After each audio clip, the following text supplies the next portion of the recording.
Join us as we make this homemade akara. So if you're craving for akara and you want to learn or know how to make akara from home, this video is for you. Akara is made from beans. It's called beans, Nigerian bean cake. Yeah, it's mainly a Nigerian street food. So in this video, we'll learn how to make akara at your comfort zone from home. So first thing you have to do is to soak your beans for a while, maybe 3 to 5 minutes. Then transfer into your blender to easily wash and peel off the back. Yeah. So you can use your blender or your food processor. Use the pause button to easily peel off the back of your beans here. As I said, you can use your food processor or your blender with the pause button. You press, you leave it to easily wash off and peel the back of your beans.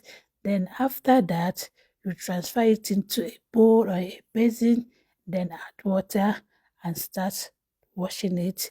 Then you can easily peel off the back of your beans. This is the stage one to peel off the back of the beans. Okay, so after that, after successfully washing off or peeling off the back of beans, the next thing to do is to blend. If you are using an industrial blender or machine, you can proceed to blend immediately. But if your blender is not that strong, I'll advise you to soak your beans for some minutes to make it softer for your blender not to break down. Yes.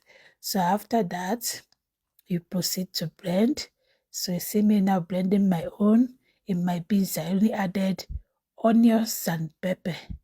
Then that's the only thing I used to add to my beans when I'm blending akara.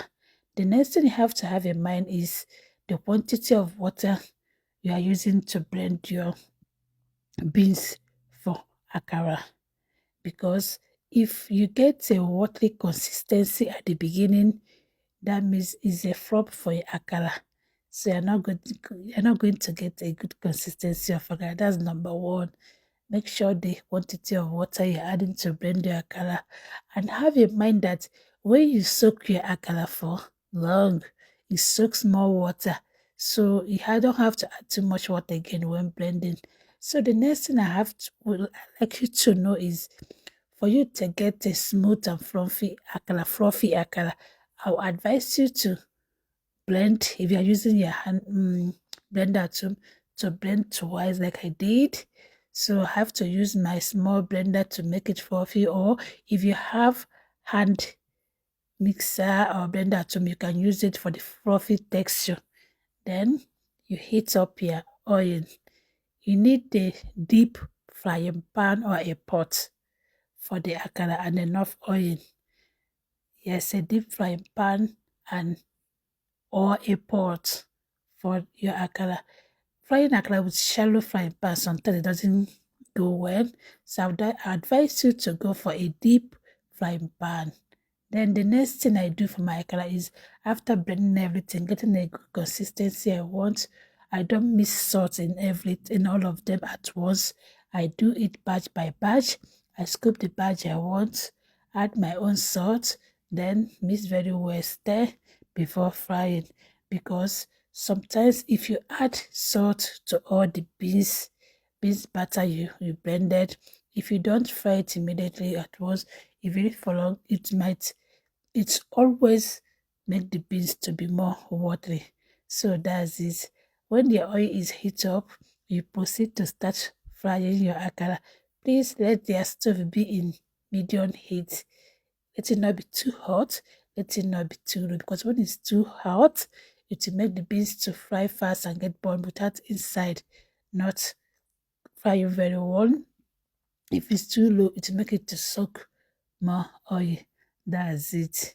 Then you proceed to fry your akara. Did you see the outcome of the akara? Did you see it? Then get yourself a good spoon to scoop the akara. If you don't have this spoon, like me, this one I use my measuring cup, the small one, to do just something that will give you that shape of akara. That's it, akara is ready. Look at this, how akara is looking. Will you know it's homemade akara? Eh? and the taste is something. Some people add even crayfish, maggi, everything in their akara. I was like, please, akara should be akara. Moi moi should be moi moi. That's it. So this is the last one. I added more spicy to it because my husband like his own akara more spicy. And that's it. And see, I always mix it to remove excess air before frying. And I fried the last one, and this is the outcome of the whole akara. Please tell me, did this akara not come out very well? Try this method with the way I explain it. I promise you, you're going to get a good akara. Thank you guys. I love you all. Remain blessed. Bye.